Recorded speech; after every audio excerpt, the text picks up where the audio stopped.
ఇప్పుడు మీ అందరికి తెలుసు ఎన్నికల రణరంగంలో దిగినాం. మన ముఖ్యమంత్రి రేవంత్ రెడ్డి చేవెళ్లలో ఒక మీటింగ్ పెట్టిండు.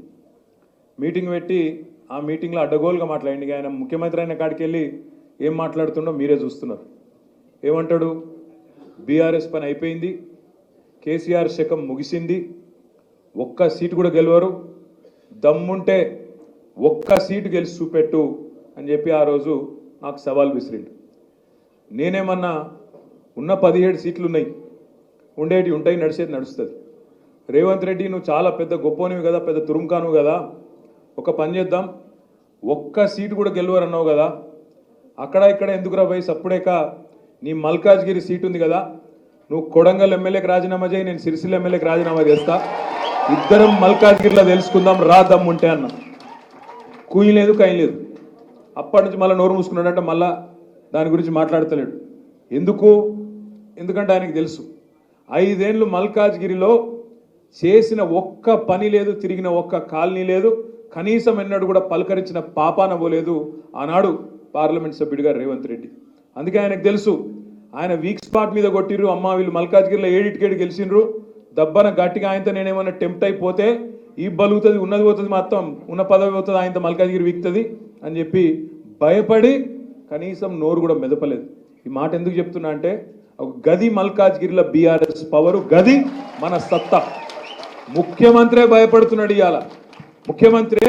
ఇవాళ రేవంత్ రెడ్డి ముఖ్యమంత్రి గంత పెద్ద పదవులుండి కూడా మల్కాజ్గిరిలో నిలుస్తున్నాం, చూసుకుందాం అంటే మేమే బెబ్బెబ్బే. రేవంత్ రెడ్డి గారు ఇంకా టైం ఉంది. ఏప్రిల్ 18 నామినేషన్లు. నేను మళ్ళీ వచ్చానని బతిమలాడుకుంటా.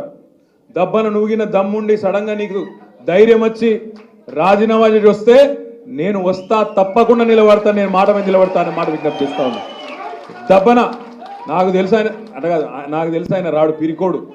మా సోముకు బాగా తెలుసు. నరకుడు ఎక్కువ, మాటలు ఎక్కువ, బిల్డప్ ఎక్కువ తప్ప అసలు కాడికి వచ్చేవరకు మాత్రం పారిపోతాడు. మాకు ఎరికే. నేను కూడా చాలా కాలం నుంచి చూస్తున్నా రేవంత్ని. 2009కి వెళ్ళి చూస్తున్నాం. మా అందరికి పాతోడే, కొత్తోడేం కాదు. కాబట్టే చెప్తున్నా, చాలా పెద్ద మాటలు, పెద్ద డైలాగులు తప్ప విషయం మాత్రం ఏముండదు. ఇవాళ రేపు జరుగుతున్న పోటీ, రేపు మల్కాజ్గిరిలో జరగబోయే పోటీ శ్రీనివాస్ యాదవ్ గారు చక్కగా చెప్పారు. తిట్టుకునేందుకు మస్తుగా టైం ఉంది. మస్తుగా తిట్టచ్చు, తూకిత్తా అంటే మేకిత్తా అని మస్తుగా మాట్లాడచ్చు. కానీ రేపు జరుగుతున్న పోటీ కేవలం వ్యక్తుల మధ్యన జరుగుతలేదు. రేపు జరుగుతున్న పోటీ అక్కడ 3 పార్టీల మధ్యన, అందులో మన అభ్యర్థి లక్ష్మారెడ్డి గారు కావచ్చు, కానీ నిలబడ్డది ఒక కేసీఆర్, నిలబడ్డది నేనే అన్నంత స్థాయిలో మనం గట్టిగా పనిచేస్తే తప్పకుండా ఫలితం వస్తుంది. ఏం మెజారిటీలు ఇచ్చారు మీరు మొన్న నాకు అర్థం కాదు. అసెంబ్లీలో తుఫాన్ చేసిండ్రు మీరు మల్కాజ్గిరిలో. మా తమ్ముడు కుత్బుల్లాపూర్లో వివేక్ గారి ప్రచారం పోయినా. వివేక్ ప్రచారంలో నేను ఏదో నోట్లకెళ్ళి వచ్చేసింది అట్లా. మొత్తం స్టేట్లో హైయెస్ట్ మెజారిటీ రావాలి మా తమ్మునికి అన్న. నిజంగానే మీరు సీరియస్గా తీసుకున్నారు. 85,000 ఓట్ల మెజారిటీ అక్కడ.